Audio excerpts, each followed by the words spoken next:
আপনজনকে ফেলে কবরে যেতেই হবে, স্বামীকে ফেলে কবরে যেতেই হবে, স্ত্রীকে ফেলে কবরে যেতেই হবে, সন্তানকে ফেলে কবরে যেতে হবে, মা বাবাকে ফেলে কবরে যেতে হবে, সবাইকে ফেলে কবরে যেতে হবে। দ্বিতীয় কোনো অপশন তো আমাদেরকে নেই। সুতরাং আমাদের তো মেনে নেওয়া ছাড়া দ্বিতীয় কোনো রাস্তা নেই। তাহলে যদি মেনে নিতে হয়, মানাটাকে মানতে হয়, বাস্তবতা স্বীকার করতে হয়, কবরে যদি থাকতে হয়, তাহলে সে কবরে শান্তি দিতে পারেন তো পারেন কে?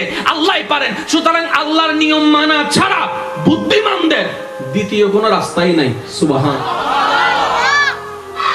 আপনার বড় ভাই আপনার উপর অত্যাচার করেছে কিংবা কোন একটা আঘাত করেছে, বড়র সম্মানে আপনি মাথা নিচু করে রয়েছেন, এটার নামও কোরবানি।